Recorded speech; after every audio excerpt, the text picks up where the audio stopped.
You're listening to Two Chunks and a Hunk. Movie musings for mostly everybody. Remember, true believers, with great power comes great responsibility.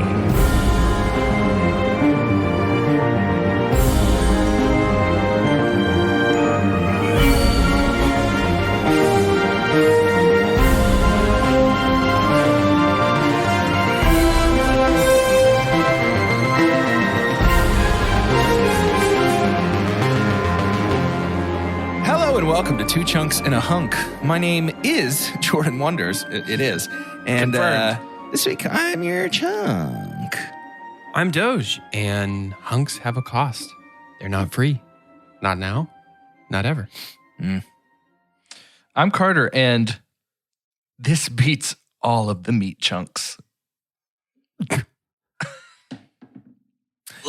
Now, Doge, I heard you call yourself a hunk, but you're not. But you're not, yeah. You're not. That's true. That's true. I'm adjacent to the truest hunk. You live with the hunk. Of all. I live with the hunk.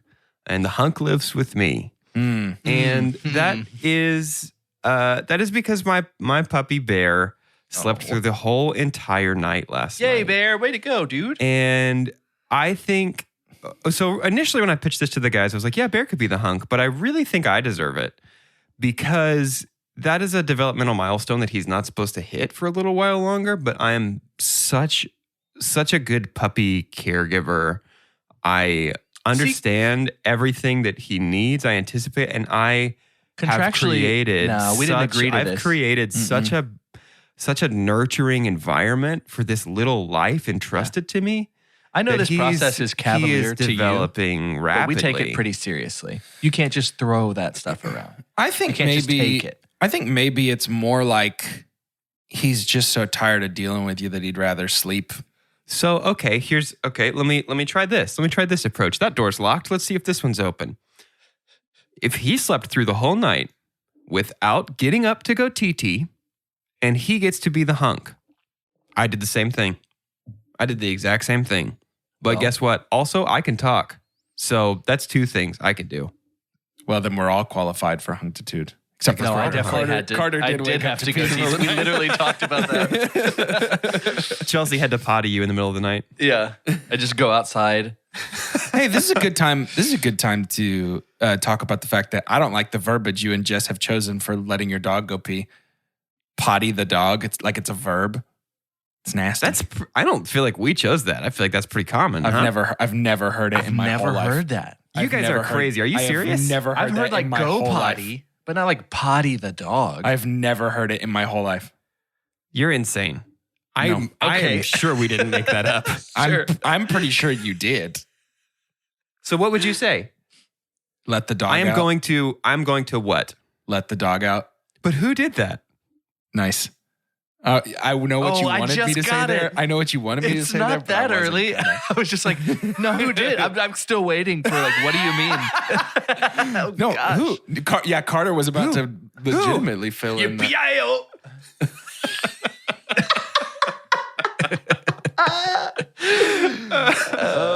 you guys didn't think you were going to get a December 2021 Baha Men reference. This whole thing was a setup for that very good joke. Oh. Speaking of a setup. Carter! So good! I pottied. We pottied Carter. We pottied Carter's brain, and now we can start the podcast. Now, we are on the fourth movie of our Spider-Man series. The first, Mark Webb, Andrew Garfield, Amazing Spider-Man movie series of the movie series known as The Amazing Spider-Man. And way to call your shot from the start, you know? I know. I'm ready to talk about it, so I need a synopsis so I can do that. This week's IMDb synopsis was written by Johnny. Here he is. Man, we are in sync today. Bye, bye, bye, bye, bye.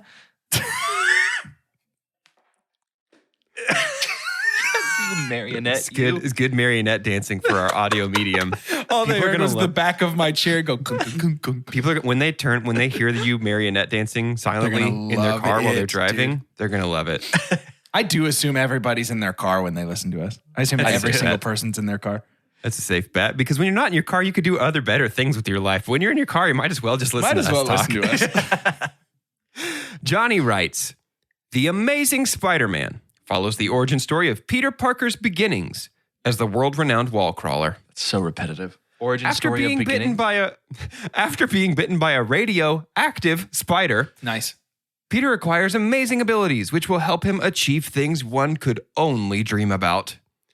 In a life-threatening fight for the city, Peter will strive to protect New York City from the threat of his friend-turned-enemy, Dr. Kurt Connors, whom has transformed into the Lizard. Man, I am in such grade mode here at the end of the semester, and this would be someone I didn't have much time for. This would be like, hey, do you care? Are you trying? Are you trying?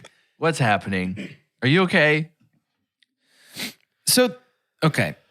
Do me a favor, Doge. I know you're already itching for it. Yeah. Why does this exist?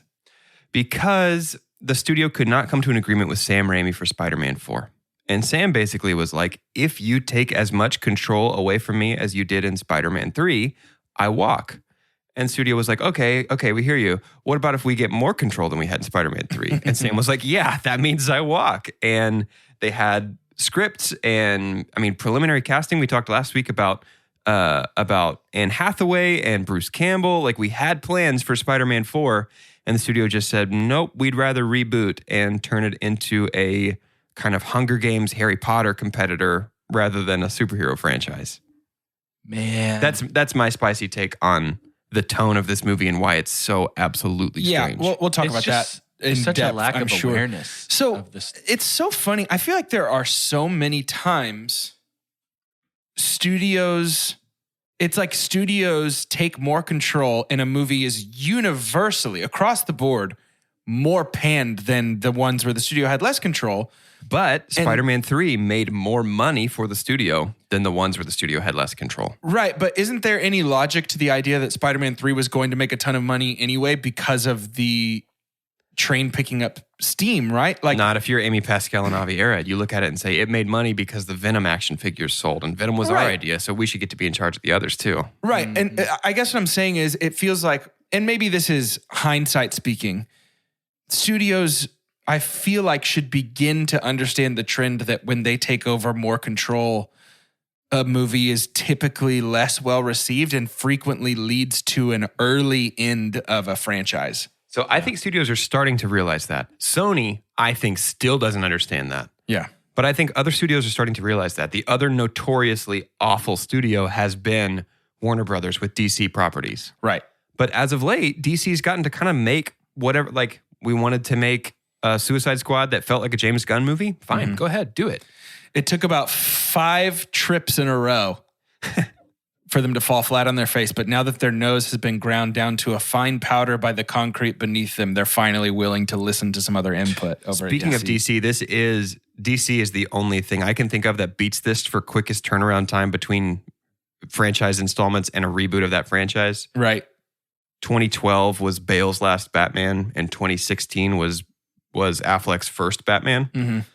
So that's 4 years. This was 5 years after Spider-Man 3. So DC Wow. just barely beats it. But this one notably does retread about 60% of the same exact plot. Oh, it as sure Sam does. Raimi's first Spider-Man. But the thing around this was that we wanted to create a shared universe of Spider-Man films. Sony's universe of Spider-Man movies or something. It was called something stupid at the time.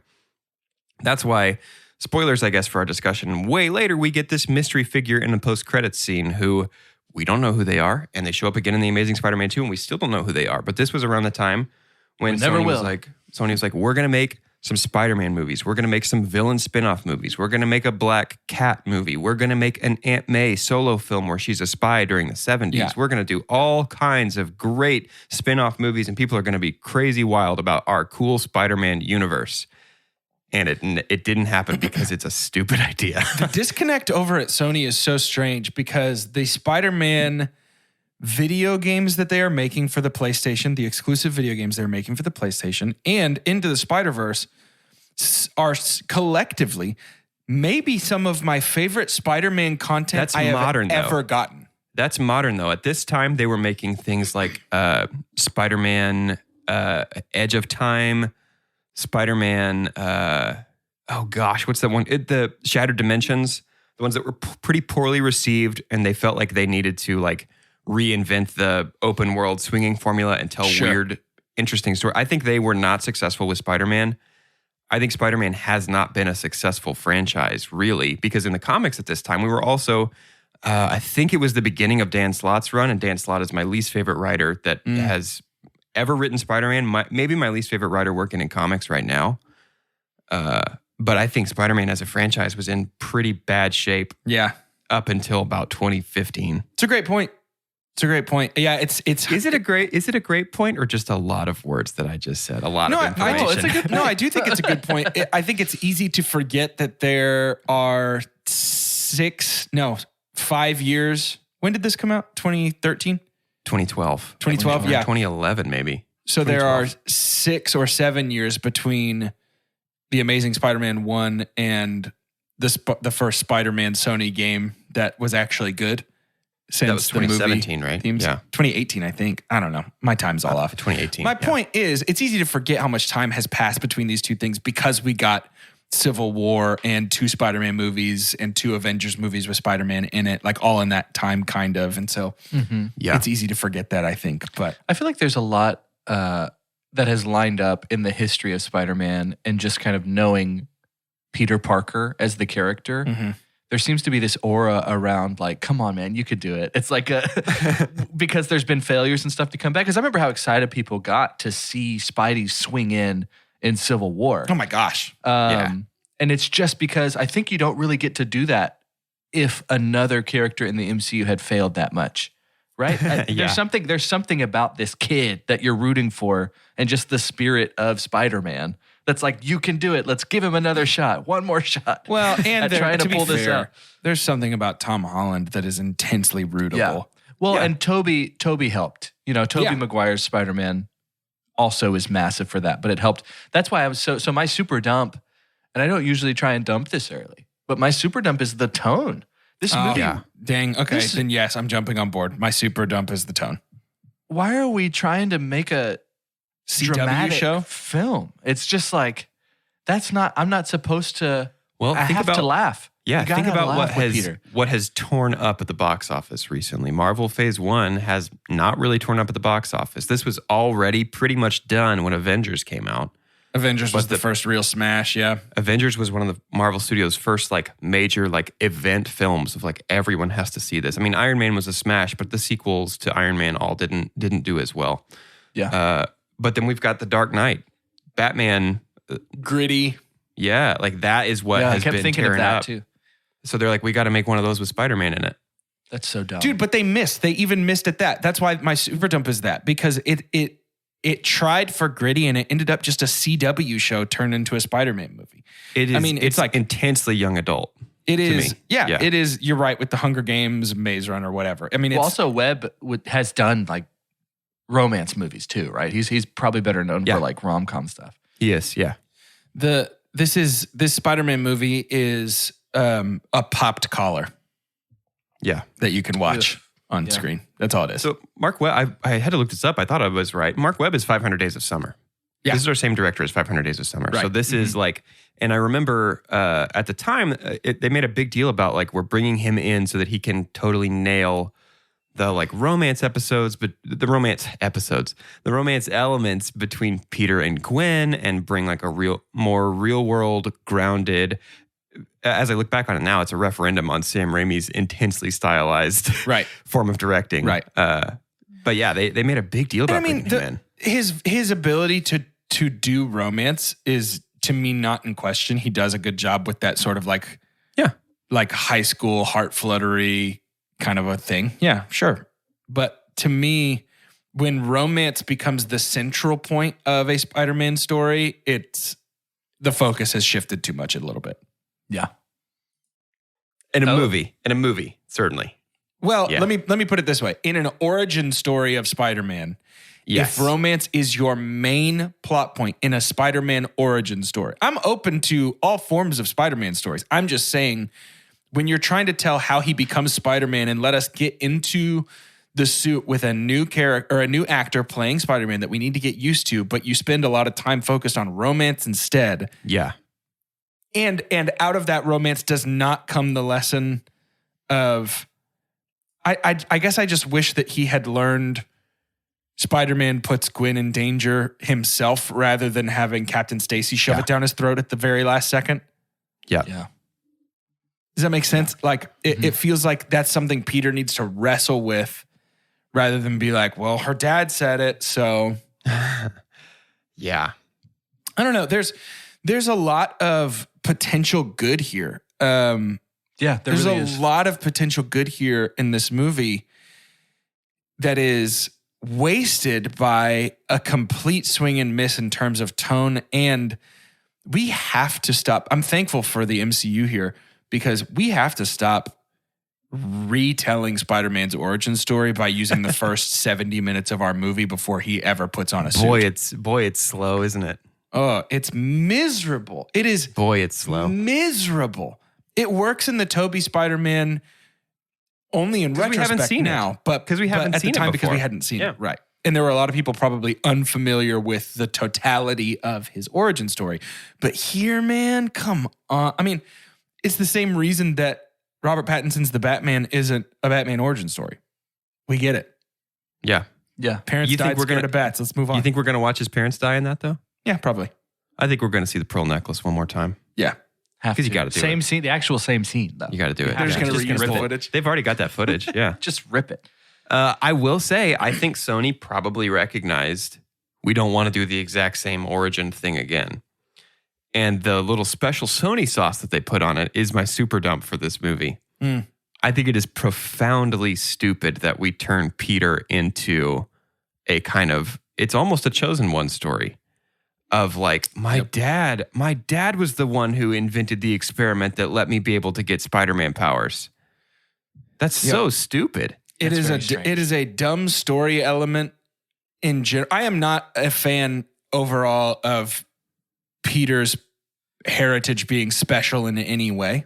No, that goes against, I think, Stan's original vision for the character. Stan's whole pitch for this character was, what if there's a hero who could stick to walls, and when he's outside of his costume, he has the same struggles that our readers struggle about. He worries about how to pay rent. He worries about if the girl likes him. He worries about how he's going to make good grades. Yeah. And All this- removing any aspect of that, turning it into any kind of Destiny thing where Peter was supposed to get bitten by the spider. Actually, one of my favorite Spider-Man writers, JMS, does this with his totemic run. Talks about, this is where Moreland gets introduced. We talked about Moreland last week. Moreland. But he has all of Spider-Man's animal-themed villains, Spider-Man himself, since they're all themed around animals, they're totems, they're a bridge between beast and man. Everyone was always supposed to get the powers. I think that's pretty stupid. Yeah. I don't enjoy that element. And we do a little bit of something similar to that here, where Peter was, his dad was the special scientist who figured it out, and we treat it like it's Harry Potter. Like there's this big mystery of like, how did my parents die? Why did my parents die? And that has some comic precedent. We revealed, I think, in maybe the 80s, maybe the late 70s, that Peter's parents were SHIELD agents who were killed on a mission, and Wolverine was there on that mission with them. And that's also stupid. I don't like it. Peter just needs to be a regular kid. The point is we need to feel like we could be Spider-Man. Yes. I think is the point. And Yep. you don't really get to do that when the stars align outside of randomly getting bit by a radioactive spider. Well, and I feel like it takes away some of the power of Spider-Man being somebody that wants to protect people from senseless death when his parents were targeted rather than just happened to die. Exactly. Mm-hmm. Exactly. It feels like he has less of a choice. Right. If he's not just a regular guy who happens upon these incredible abilities, he has less of a choice. It feels like Yes. it feels like he doesn't have to choose to view it as a responsibility. Right. And Spider-Man is defined by the decision to do the right thing. I mean, that's what it all boils down to. That's the whole great power, great responsibility thing. No, it's a good point. I think just the broad story of this movie, I don't I don't have a problem with. Like the main beats, I don't have a problem with. It's the minutia where things get hairy for me. What would you consider the main beats of it? I mean, Spidey gets powers, Spidey meets Gwen, and the Lizard is the first real villain that he fights. And then Spidey has to deal with, what do I do now that this is all kind of out in the open? I'm a public figure. The Lizard has been taken down. You know, like, Yeah. that's very typical boom, boom, boom, boom Spidey story beats. And I kind of like the Lizard being the first person he fights. It feels ground level enough to not be like super villains already exist, but it also feels like scary enough. The Lizard is very scary. It feels scary enough to... The Lizard's design sucks to me. Yeah, it's not good. His face looks like a Goomba. It does look like a Goomba. Yeah. From the bad Mario movie. It does. Yeah, in the, I mean, Very much so. every depiction of the Lizard outside of this, he has a long alligator snout. Yeah. And I think that probably our design and animation team was like, how do we make those lips move and make human words? So, But also too, and I don't want to say it was as cheap as this, but I mean, we did have Voldemort already. You know, it's like, Sure. it also kind of looks like Voldemort's face. Sure, a it little really bit. does. The no-nos, and you're like, well, but that, Yeah. I mean, that's iconic. It's like, what are you trying to do? Yeah. No, that's... Kurt That's a Connors great in this almost feels. I'm not sure. By the way, before I say this sentence, I'm not sure who it's for. If you've read comics a lot, you'll know who this character is. Kurt Connors in this kind of feels more like a Miles Warren type of character. Miles Warren eventually became the Jackal. He was responsible for the single most hated Spider-Man storyline, the Clone Saga, which was an absolute disaster in the early 90s. Is but the Clone Saga, is that Ben Reilly? it is Ben And all Reilly that where stuff? Okay. yeah. But Peter and Gwen work for Miles Warren before he's the Jackal. They work for him in college, and so they both have a relationship with him outside of Spider-Man. And so this feels a little Miles Warren-y. It is weird that Kurt Connors works at Oscorp here. We kind of turn Oscorp into this overarching evil, shadowy They wanted organization. Oscorp to be the Stark Industries of their new MCU knockoff, I think. Yeah, I mean, it's stuff like that is so clear. You can draw a one-to-one. Like, they have this over here, well, we'll have it in ours. Yep. They have a boy who doesn't know why his parents died, we'll have that in ours. You know, I hate to just draw parallels between the MCU and say MCU did it better, but here we go. The thing that I'm so grateful that the MCU does really well is the sort of like visionary futuristic technology stuff. When you see it done so poorly here in The Amazing Spider-Man, where everything, it's just sort of like, what if it was all holograms? What if it was all really big? What if it was all glass with weird shapes? And it's like, this is so personalityless. This doesn't scream evil corporation. This screams capitalism taken to an extreme. Which, I mean, I feel the same way about this movie. This is probably the first time I've watched it in, gosh. I haven't watched it in a very long time. Yeah, I think I probably haven't watched this since like 2013 or 14. I maybe watched it in preparation for Amazing Spider-Man 2 to come out. But this, I feel the same way about this as I do about like outfits or clothes I wore in high school. Where it's like, at the time I was like, this is pretty fine and good. Like, this is kind of what everybody else is doing. And looking back, I'm like, wow, that's got a really special 2010s kind of stink on it. Mm-hmm.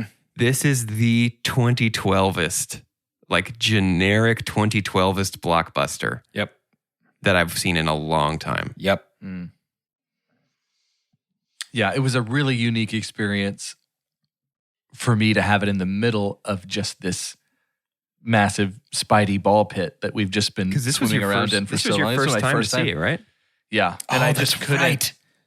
I couldn't place it, why it was so off. And Chelsea and I were having a conversation, and she understandably liked Andrew Garfield, and we'll start talking about the characters a little bit more soon. And I understand why. I think he's a great actor, and he tried really hard. But yeah, it was just so off. There was a moment that I was like, Ralph Macchio is not supposed to be Peter Parker. It felt like a Danielson character vibe of like, there's a difference between like the quirk of a clumsy nerd and the charm of an awkward hottie. You know, it was like this. This really interesting vibe. And, you know, I've already super dumped the tone. Even when you look at the movie poster, everything does have this Chris Nolan darkness about it, even in the high school. And he was a jerk, you know, and I guess we'll talk more about it. But it was, the tone overall was weird. But I have a question for you guys. Do you think we are better off because of how bad The Amazing Spider-Man was? Yep, because It all Sony would worked still have out. it all. When It we all look at worked the out in the end. multiverse, like when Loki walks through, you know, the bright orange door frame, and there's a world where this was good, that kind of changes things for the worse, right? Because I can't imagine being in a better place. Yeah, at that point, we're on Amazing Spider-Man 5 at this point, and there's been 2 Sinister Six movies. There's an Aunt May mini franchise.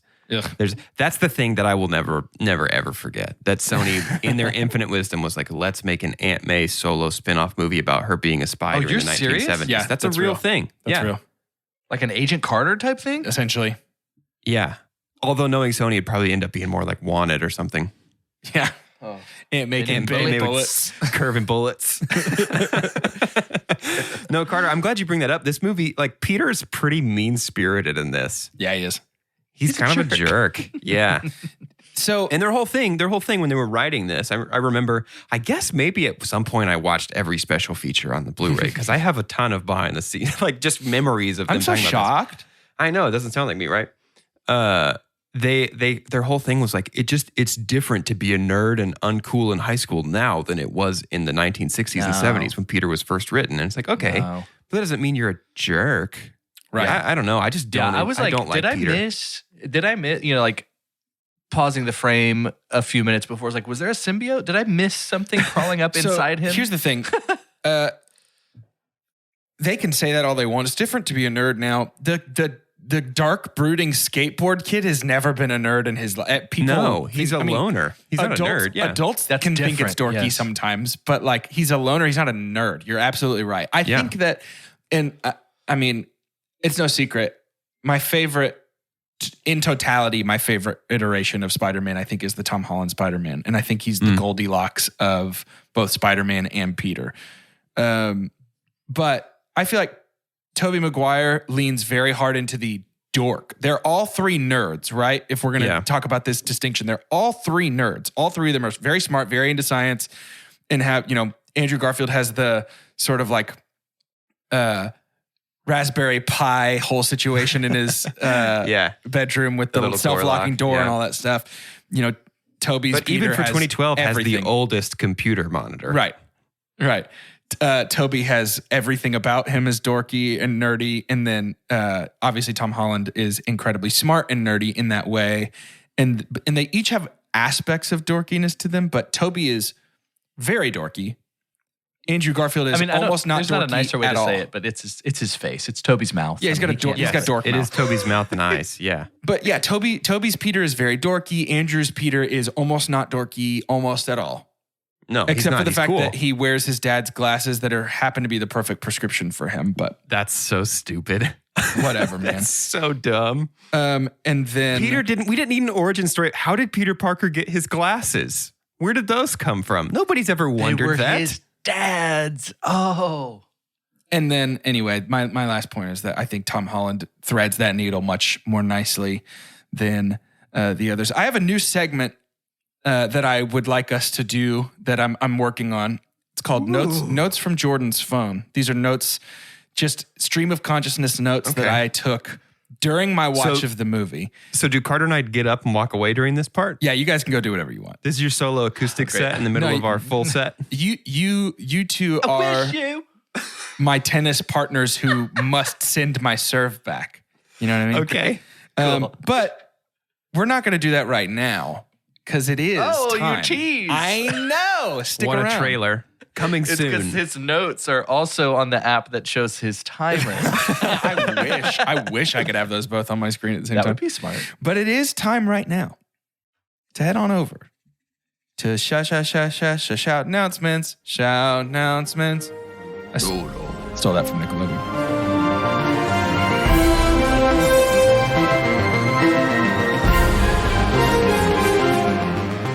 go to shout announcements. Part of the show where we give shout outs and make announcements. Thanks, Mater. I'd love for you, the listener, to like turn the volume up a little bit. I've got a big announcement for just a little bit more. Yeah, and if it's safe while you're driving, because we know you're driving, maybe even lean in if that's like a thing. That's great. Just a little bit close. Yeah, just a little bit close. You have to turn it up. Why? Why haven't you reviewed the podcast? Why haven't you reviewed the podcast? After all I said last week, one person? What are we supposed to do? We have to pay our bills. Mm-hmm. Do you even care anymore? Why aren't you rating and reviewing? If you've been listening to this podcast, I know that there's a lot of you out there that we were number one on your Spotify Wrapped, and you listen to thousands of minutes of us. Do you know how you make thousands of minutes of us? By thousands of minutes. We did way more work than you did, and you don't do anything for us. Anyways. Why? Hey, it's me, the good cop. Hey, guys, it's me, the good cop. I don't think you're wasting. I love you anyway. I'll still love you. If you do the work required, then you get to come back next week and listen to us talk about the Amazing Spider-Man 2. And I'm your cool teacher here with some optional but totally fun homework. He's sitting backwards in a chair in front of his desk right now. You'd make such a good cool teacher. Stand on your desks, everyone. If you want to read some comics for next week, you can read The Amazing Spider-Man Volume 1, 121. That issue is called The Night Gwen Stacy Redacted, because I don't want to spoil this movie for you. If you want to read more comics and get more, probably sad, you could read Spider-Man Blue, a 6-issue limited miniseries where Peter reflects on some important things that happen between him and Gwen Stacy, maybe toward the end of this movie. It is, I think, for my money, my favorite Spider-Man story of all time. Oh. 6-issue limited miniseries, Spider-Man Blue, is absolutely incredible. It's really, really powerful. It is one of the definitive Spider-Man stories. So there's your homework. There's your reading. And listen, there's no grades. I just want to know. I'm just a cool teacher. I want to know that I've molded your minds. I'm a cool teacher. I'd rather you drink here in the classroom where I can keep an eye on you. I'm a cool teacher. You notice I'm not taking on that role because my literal one could hurt from that. You guys can do cusses in this class. Just don't do it in your other classes. It's fine. Listen, you don't have to wear your shoes. You were so Wahlberg just there for a little bit. That's fine. You can do cusses in here. You can do whatever you want. It's fine. It's fine. Say hi to your mother for me. Some coffee's fast, but not fresh. Some coffee's fresh, but only after a long wait. Speedway coffee is made fresh at the push of a button, hot or iced, so you can have fresh coffee your way, right away.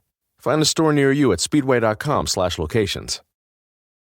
Holidays are here, and so is fashionable fitness. Gift yourself a Samsung Galaxy Z Flip 3 5G, a phone that folds in half to literally stand on its own. Pair it with the Galaxy Watch 4 for ultimate wellness and wow factor. Check health stats, flex personal records. Over 90 activities can be tracked, like biking, swimming, golfing, and more. Invest in yourself with tech made to crush goals. Holidays open up with Galaxy. Shop it all at Samsung.com. 5G connection and availability may vary. Check with carrier. Products sold separately.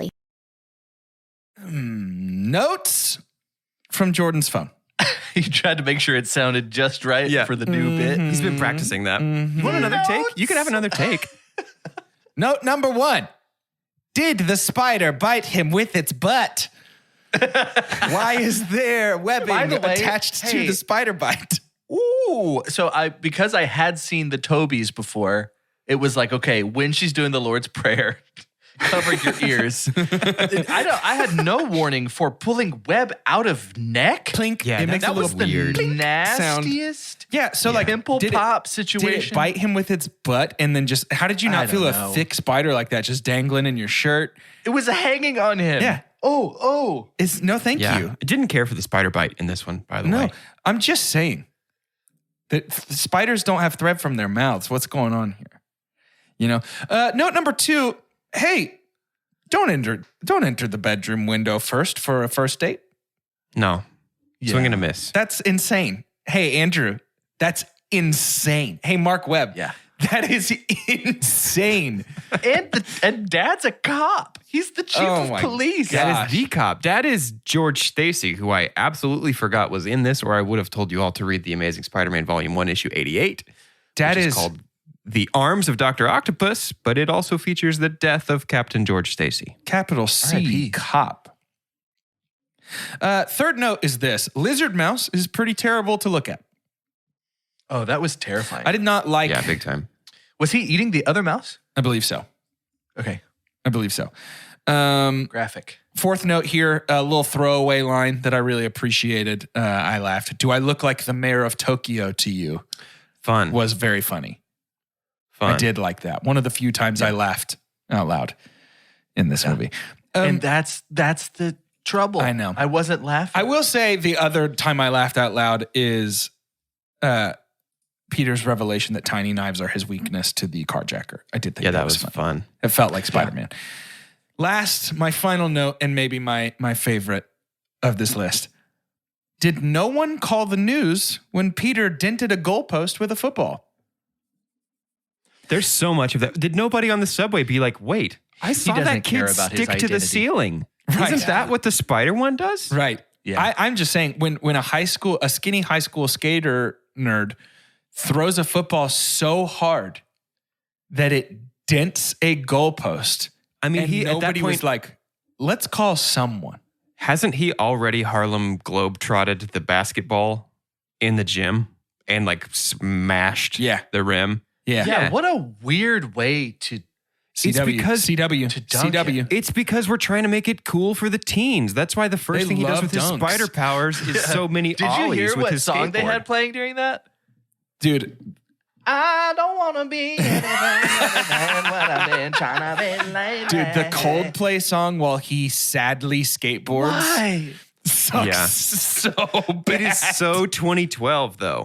At the time I was like, yeah, this makes sense. This is cool. This is like real life. Yeah, it really is like, dude, the teens love dunking.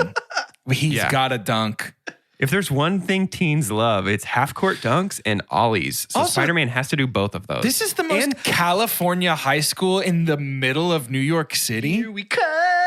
yeah. I have some I Am Doo-Doo trivia for us.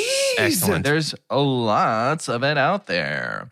Peter Parker frequently used a skateboard in the film. This may be a reference to Spider-Man being a popular unlockable character in Tony Hawk's Pro Skater 2 from 2000, where he has the ability to use some of his superpowers while skateboarding. Oh my no, it's gosh. not. So this It's is just this a is bad call. a movie adaptation of Tony Hawk's Pro Skater 2. Official. Which It's official. what I they're would saying. have preferred. Yeah, that would have been pretty cool. That would explain some of our vibe. Tony Hawk's Yeah. Pro Skater 2 : the movie : The Amazing Spider-Man. I still hear the spray cans Yeah. and the wheels on the concrete. Yeah. Oh, that was the only I Am Doo-Doo trivia? Just the one? That was Okay. it. That's it. Because the other ones are just the kind of bad that's not worth sharing. You know? Sure. I was not anticipating feeling this cold on this movie. I was.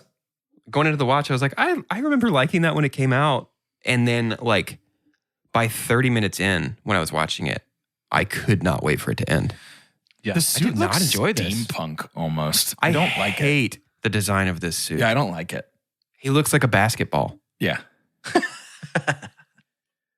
I don't hate like the it. design But that's of the this suit. theme is basketball. He does look like a basketball. That's so funny. It looks like he should say think it's Spalding such somewhere. a weird thing that happened here because I do think Andrew Garfield acted well. Yeah. Yes. I feel terrible for I him. think I feel he's- worse for him I- than anyone here. It's He is the Ben such Affleck kind of effect. A great Of actor. like, Yes. oh man, you deserved better. Yep. Because he was so excited. You deserved better. I mean, we also used Emma Stone, who's great. Who's incredible. Yes. And Friend of the podcast. they have real chemistry. They have Well, because they were really together I know. for a long time during both of these movies. It is such a waste to waste not only the two of them, but also their chemistry. Such a waste. Yeah. Yeah. Yeah. Yeah. That's And their actually going to be my chemistry was super like- pump for this movie, though, Yeah. is the chemistry Okay. between Peter and Gwen. Oh, nice. Because it's those are the moments when I'm like, yes, I'm enjoying this. When they're on screen interacting with each other, I'm enjoying it. And because I know, like, I think I'm bringing a fair amount of extra textual information into it because I'm would reading say so. reading in the Peter and Gwen stuff that I remember reading from comics that is probably not really all that present here, but it's it works really well for me. And I think they're a great cast for Peter and Gwen, for high school Peter Parker, high school Gwen. Sure. But I do think it is so supremely wasted. It's like lighting a candle in the middle of a cave. It's like, oh, that's just one tiny light. Do you think Emma Stone gets a redemption? Do we get to recast her in the MCU someday? I don't know. I don't know if we're ever going to get a Gwen. You mean get Emma Stone as something else? Emma Stone as someone else. Gotcha. I don't know. Yeah, that's what Wouldn't hurt my feelings. I wouldn't be offended by it. No, not at all. I mean, she's great in actually everything. So Yeah. I mean, some of our most successful characters were recasts from the MCU. yeah, All our torches. that's true. Every Human Torch. Let's take a minute here. Let's talk characters that worked for us, characters that didn't, because I think we have a very uniquely mixed bag here, at least in my opinion. Because this is an example of a lot of poor writing for people that should have crushed it. Yeah. So my super pump is I actually, outside of the CGI representation of it, I like the lizard. I like, I don't like that it was Peter's dad, but if that meant that we have the relationship between Peter's dad and the guy that's left, even though there is some of the mystery of like, did he kill them? You know, like we never really talk about that. It was very Winter Soldier without having an end to that narrative. I enjoyed feeling sorry for the villain because that's some of my favorite beats for a good villain. Sure. And so I enjoyed kind of some of that struggle, even though sometimes it was just some like, we had some like Quasimodo like yells at times that were very interesting. But I was a fan of it, and I think he did the best that he could, and I enjoyed it. I enjoyed when he was on the screen. I was kind of excited to see what was going to happen next. I think he was acted really well. Yeah. So I hate that they turned him into, they were like, can he please be Sirius Black? Somebody who was friends with Peter's dad, but might be bad, but might be good. There it is, was like, he's just, you tried to make him Spider-Man Sirius Black. It's just, the whole thing is just this pop culture remix of all the big young adult phenomenon that had happened in the 10 years prior to it. Yeah. Interesting. But I think he's acted really well by scary Stephen Merchant, who is what I've always thought when I watched this movie. Stephen Merchant. That's good. No, that's very good. Yeah, no, I think he's great. I think Andrew Garfield and Emma Stone we've already covered. I actually think Dennis Leary, pretty good cast for Captain Caesar. R.I.P. man. Way better than Babe's farmer. Way better. We just didn't give him enough. Pig in the City. Yeah. Oh, there's so much meaning there. Cop pig in the city. Here's where I might be spicy. I don't know. I don't really know the general overall. You might be a Spicer Man. Nice. That's the best joke. That's all I got. I'm gonna hang up. I think Martin Sheen. That's like that's the wino that's singing instead of having the lady playing the fiddle. He's a Spicer Man, Spicer Man. Is he the gopher from? I know. Goofy I'm not movie? trying to jump into our Patreon episode. Yeah, I was about to say. Martin Sheen as Uncle Ben works for me. Oh, Love same. it. I'm all Love it. in. Big time. I wanted to watch West Wing. I'm all in. I was like, man, he's good. Sally time, Field love as Aunt May works for me. Big time. I'm down. Love it. No, she's terrifying. She looks like I've been watching too many Ari Aster movies. I thought she was about to crawl on the ceiling too. She looked so scary to me. Really? So she Yeah, not she on looked on board. the verge of her face opening up and revealing another villain. Interesting. I didn't like it. And she hated this movie. Did you know that? Doesn't surprise me. That doesn't How could surprise you me. not? When you're Sally She said, Field, and I'm you've been going to edit around for her. the sake of Sally we're Field, trying me really too. hard. She said it felt like she was trying to stuff 10 pounds of poop into a 5-pound bag. That's exactly what Raimi said about Spider-Man 3. That was her experience. Sounds like we've got a consensus. But Oof. I'm gonna bring my spiciest character take here, which is Flash Thompson. That kid is in The Leftovers. He's really good. Yeah. He's in my fridge? Yeah. I actually like Sorry. the turn that Flash takes. The sort of like, hey, I get it. I don't know, sort of the reveal of like Bully gets pain And actually, because he got his clock cleaned a little bit, he can come back and be like, hey, my fault. And then Peter's such a jerk. Hey, does Flash coming to Peter because he got his clock cleaned invalidate Ben's message of like, you think you're a big man now because you pushed him around? Yeah. Does that sort of invalidate that and make sure actually when Peter beat up the bully or humiliated the bully and got revenge, that worked out for him pretty well? Yeah, no, that very well could. I think that's all murky here too. Murky's a good word. Yeah. I think it's all Murky's very a good murky word in for this it. episode. I don't want this to be a movie that we would watch during Sunday school, right? But there does need to be a little bit more moral clarity to be a good Spider-Man story. I agree. think. I agree. Now, You see what we have learned applies to our lives today. wow, every word. Oh, I could. I have, we've been pretty negative. Allow me to be positive for just a moment. I mean, you can You can try. do that, and then I've got some more negative things to say. Okay, we can round it out like that. Same Same as third verse. The same as the sandwich is first. not fully know. created yet. Just know I'm not very happy with this one overall. I'm going to super pump. My super pump is the entire story with the dad who ends up being a crane operator. Yeah. Culminating in the crane scene, which is in the middle of a pretty terrible Spider-Man movie.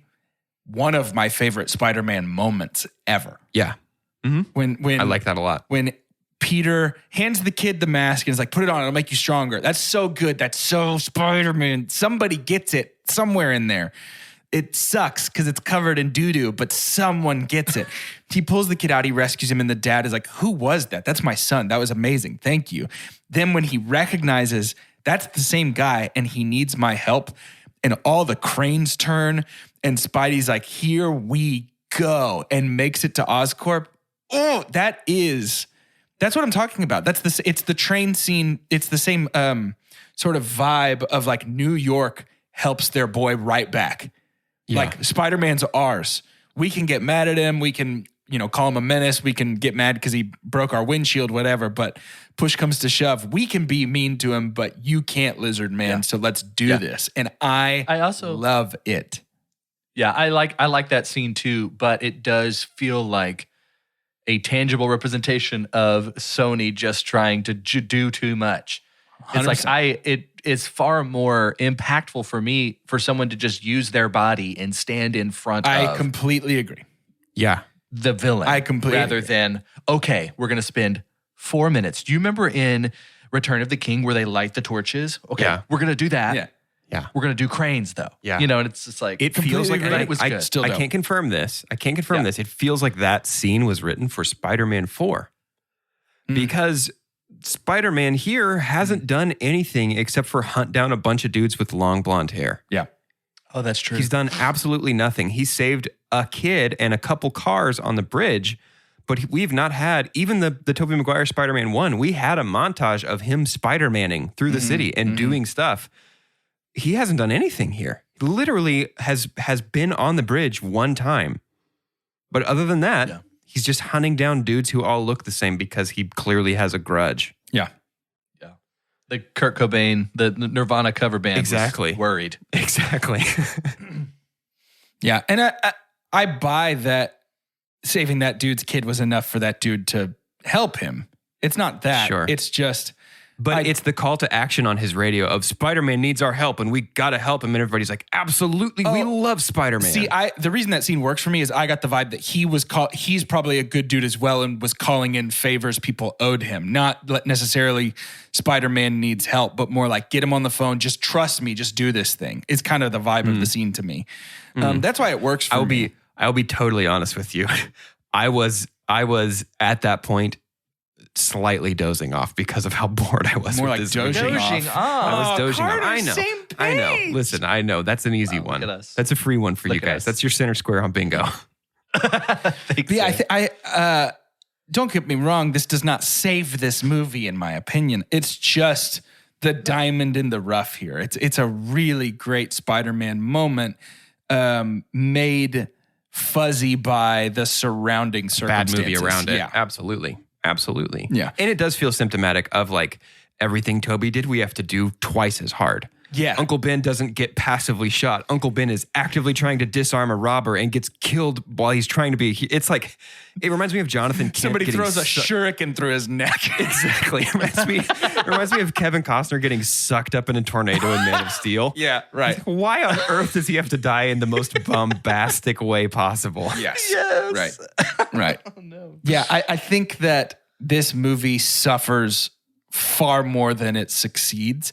And actually, this is weirdly, in my memory, I hate Amazing Spider-Man 2 far worse than this. I'm crossing my fingers for watching Amazing Spider-Man 2 and going, this is bad enough that it's way more fun. And I'm really enjoying it. You know what I mean? Yeah. I think it's going to be a Batman and Robin versus Dawn of Justice, where it's like Dawn of Justice tried so hard and that's what makes me so mad. And Batman and Robin is so bad that I can just be like, yeah, this sucks, but it's fun to watch. That's kind of what I'm hoping for here. I really hope so, man, because I don't know how I could sit through another one that's actually worse. Suit's way than better, this. dude. Suit's way better. Suit's great. Do you guys remember Rajit Ratha? Yeah, what's the deal, man? Like Irfan Khan's character? He just disappears from this movie on the bridge. And he's gone. We never see him again. He's trying to take that stuff away and get away from the lizard. Lizard's like, no, thank you. And then we get distracted by all the cars and the kid that Spider-Man has to save. By the way, that put on the mask, it makes you strong. Love that. That's not written for a Spider-Man who this is Spider-Man's first big night out. 100%. It needs to be, it needs to make that kid feel like Spider-Man. I agree. I really think that moment and the crane moment had to have been written for Spider-Man 4 because they don't belong in a Spider-Man 1. Yeah. But anyway, Rajit Ratha disappears from this movie. Is he not in Amazing 2?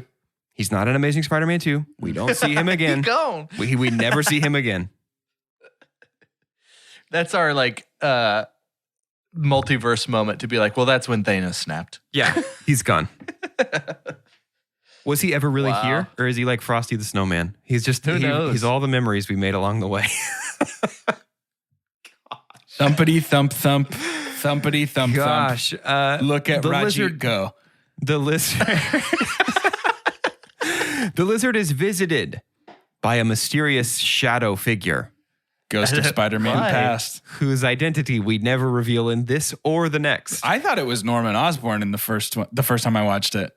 So it should be, but then Chris Cooper's Norman Osborn in the next one, and we still also get Shadow Boy. Yeah. So this could be, the only person this really could be is a doctor in Ravencroft. It could be Dr. Ashley Kafka, who in the comics, she kind of treats all the supervillains at Ravencroft. It's kind of Marvel's answer to Arkham Asylum and almost Hugo Strange, but not quite. She is not quite as nefarious. But Dr. Ashley Kafka is actually a written and named character in The Amazing Spider-Man 2, played by a man, and we changed the character to male because there's just not enough male representation in Hollywood. Yeah, gotta these get days. those boys up in there. Dr. Kafka is actually in The Amazing Spider-Man 2, so that means this can't be Dr. Kafka. This is maybe the worst thing about this movie. Well, let's not go that There's crazy. There's just a random person in this. We're like, well, you'll never guess who this is. I bet they didn't have And a we do it plan again yet. in the They next just knew they wanted They to had do no it. plan. They had no plan. But this could play out well because what if we come back and redeem Shadow Man and say that this is a multiverse individual? See, that's what I'm talking about. I never want to watch this movie again. And this movie being canon to the ones I do care about means that if I do a rewatch of the Tom Holland Spider-Man trilogy, then I have to watch this one No, too. you don't, though. To get the lizard. No, you don't, though. You see what I'm saying, though? How, like, if you're like, I've made a great stew and I've made a great chili. Let's stick with our chili. We talked about chili yesterday. I've made a great chili. And then a different chef comes in your kitchen and says, I do have one thing you have to include. It's grapes. And you love grapes. I know you love grapes. And so they have to be part of this chili now. I don't want to put grapes in my chili because that ruins the good chili I'd already made. Yeah. The lizard by himself is grapes. I like grapes. Grapes are pretty good. They're a yummy fruit. They're juicy. They snap. They crunch. If they're frozen, they don't belong in a chili. I hear every word coming out of your mouth, and I just would rather watch 5 hours of bad Spider-Man to let Andrew Garfield come have fun and be in a good Spider-Man. Yeah, I guess that's my problem. I'm selfish, huh? I'm way more, let me put it this way. I am way more hyped I'm glad on you the said possibilities than I am down on having to watch this again. I think that probably you could remove that from this conversation and just use it to describe us as people. Way more hyped on possibilities on one side of the equation versus way more bummed about potential disasters on the other side of the equation. Correct. Yeah. And if you've been listening for a while, you know which side we each fall on. Which is funny because in a societal scale, I'm not particularly optimistic as a human being. It's just compared to you, I might as well be the like Captain Optimism. Exactly. Oh man. I make Eeyore And look then like these- Bing Bong from Inside Out. I wasn't expecting. Yes. Bing bong. You guys been on TikTok recently? Anyway, it's time to rate this movie using the scientific cinema scale. Clearly you haven't, or else you would be dying at how good that reference was. This is some kind of timekeeping I'll app. find the TikTok. I am and send a geriatric millennial. it to you. You freaking dorks. I'm older than you, and I'm all up in that TikTok juice. Yeah, I'm willing to let go of my youth. I'm holding on desperately. That's why I'm wearing my flare bottom pants and my whatever. That's the why you kids got like these. That's why you got that TikTok yee haircut, right? That's a reference to Grand Theft Auto 5. We A got to game rate I this remember movie. playing when it came out because I'm an old. elder Yes, millennial. I know. We got to use the scientific cinema scale to rate this movie. It's perfect and as follows. The best thing we could ever say about a movie is own it, don't lend it. Buy that poster. The next best thing is buy it. That's followed by rent it and then stream it. After that is forget it. And last but certainly least, the worst thing we could ever say about a movie. God hath forsaken us. As egregious as this feels compared to other Spider-Mans that I have seen. I mean, this is my least favorite Spider-Man movie so far, but I still think that there were moments that were enjoyable in a thing that was contextually out of what I was expecting. I'm going to rent it. And it's a really low rent. But it's almost as if like maybe Emma Stone's listening to the podcast and I want to make sure that we have a chance to be friends. It's like, hey, I see your pain. I see your hurt and I acknowledge it. And you know what? Good job. Emma, Andrew, I'm so sorry. You did Whatever well. I can You do really to help, did. let me know. But yeah, it's a rent for me. And I think I'm surprised at that. Sure. I'm streaming this movie. I almost forgot it, to be honest with you. I was very close to giving this movie a forget it. But I am going to choose to stream it simply for, like you said, Andrew and Emma, and for the couple bright moments of interest. There is a chance that I could change this to forget it if Amazing Spider-Man 2 is as bad as it is in my memory. But I'm kind of holding out hope here that my rating of these two movies has shifted, that they have flipped somewhere in time. Is Paul Giamatti the Rhino in that movie? Oh yeah. Yes, but don't get too excited. But do get too excited because it's the Paul Giamattiest he could possibly be. For about 11 seconds Yeah, he's of total barely in screen it. time. He's barely in it, but he makes up for it. He approaches it with the gusto as if he was the main star. It's so excited. It's now. pretty awesome. He's basically the Underminer from Incredibles. Absolutely. I came into this movie when I saw it for the first time in theaters with a bit of a personal vendetta. I was super duper angry that they rebooted Spider-Man. I was like, listen, you made a bad one. That's okay. Get back up on that horse. Try again. I did not enjoy this when it came out. I was very upset that it existed. I thought watching it for this episode would change my opinion, and it only confirmed my opinion that God hath forsaken us on this movie. There is Wow. there is really nothing fun or enjoyable about watching this for me. I will never watch it again. I own it on Blu-ray, and I wish I didn't. You could fix that, just so you know. I know I could sell it to a movie trading company for a You could nickel. put it in the trash can. Yeah, I'm pretty surprised by this actually. I really, before I watched it, would have said, yeah, it's probably okay. I would have given it like a stream it or a rent it. But it completely failed to capture my interest. We've talked before about how like we know we're into something when the world outside the edges of our TV kind of disappears. Yeah. I was fully conscious of everything in my home. Like I was at no point entertained. so Yeah. God hath forsaken us. I'll never watch this again. I did not enjoy this. Fair enough. Ugh. Well, there you have it, folks. Never know what to expect here on Two Chunks amazing. and a Hunk. The Amazing Spider-Man? It's presumptuous, right? Like, We'll see about that. relax. Relax. You can't call yourself that, Mark Webb. What are you doing? Next week, we are going to watch the sequel to this movie that we all loved so much. It's called The Amazing Spider-Man 2. Buckle up. Going to go for a wild That's ride. the full title. The Amazing Spider-Man 2, Buckle Up. Buckle up. We're going to go for a wild ride. Get excited, get pumped, get ready, and can't wait. To end today's episode, I'd like for each of us to say our name and what our ideal, we haven't done this yet, what our ideal first Spider-Man villain is that has not been done yet. Not been done yet as a first? As a Or not been done yet at as all? a first, like Spider-Man's first villain that he faces. So we can't do Goblin, Lizard, or Vulture. Okay. Because in my opinion, I actually think Vulture is a great first villain. I'm just saying the one that hasn't been done yet. Yeah. For Two Chunks and a Hunk, I'm Jordan Wonders. My greatest longing is to see Kraven done on the big screen.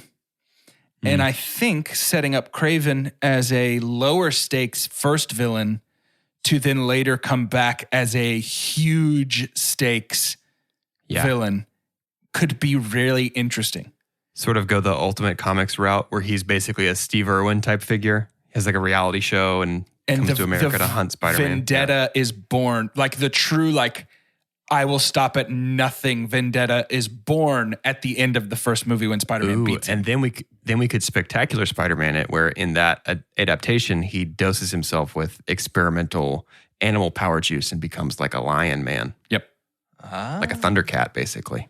Ooh. Thundercats are on the move. Thundercats are loose. It's a good theme song. That's Jack Black again. He just Jack Blacked again. It's part of my DNA, baby. I'm Doge. The correct answer is Otto Octavius. As the first one. As the first one, we could take the exact conflict lock from Sam Raimi's Spider-Man 2. That is, I think, even a better introduction to Peter realizing what it's going to cost to be Spider-Man. Agreed. Than the Goblin is, or than Vulture is. It's not a movie, so I'll let you count it, but we get a great, I guess it's not the first. It's not, because villain. everybody else is locked away in Ravencroft. That's true. That's a good point. Yeah. In the video game. That's a good point. In Spider-Man PS4, yeah. 1 second. Say big wheel. I don't get to just pull these out of the. I don't have an. 1 second. He's Googling strongest Spider-Man villain. murdered. I have literally done something very similar to that before. Like, who has actually killed him? I'm Carter, and I have to double check that I got it right. No, I think we add some layers here to, like, as Peter is figuring out what kind of good he's supposed to be for the neighborhood, how tough would it be to go against Frank Castle? Yeah. Whoa. Yeah. Interesting. That's cool. I think that could be really interesting. And I think, watching Hawkeye, my mind was open to, oh, that's right. They're all in New York. A lot of these people are like all in the same place. So I think that could be really interesting. Big place, a lot of people, never bump into them. You know how it goes. You know how it goes. That's life in the city, you know? Hey, we're podcasting here. Hey, I'm swinging it. You got Sly Stallone, isn't it? Hey, you got gaps, I got gaps. Two gaps. No, I mean, his name Bucket. What a dog, you know? His name's Spider-Man. His We gonna whip like a spider. Spider-Man.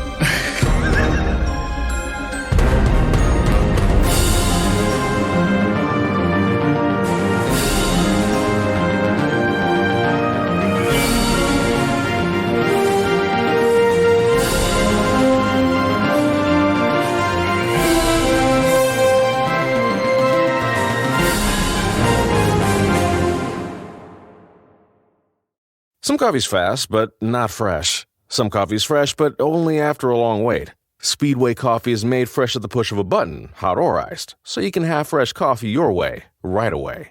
Find a store near you at speedway.com/locations. Holidays are here, and so is fashionable fitness. Gift yourself a Samsung Galaxy Z Flip 3 5G, a phone that folds in half to literally stand on its own. Pair it with the Galaxy Watch 4 for ultimate wellness and wow factor. Check health stats, flex personal records. Over 90 activities can be tracked, like biking, swimming, golfing, and more. Invest in yourself with tech made to crush goals. Holidays open up with Galaxy. Shop it all at Samsung.com. 5G connection and availability may vary. Check with carrier. Products sold separately.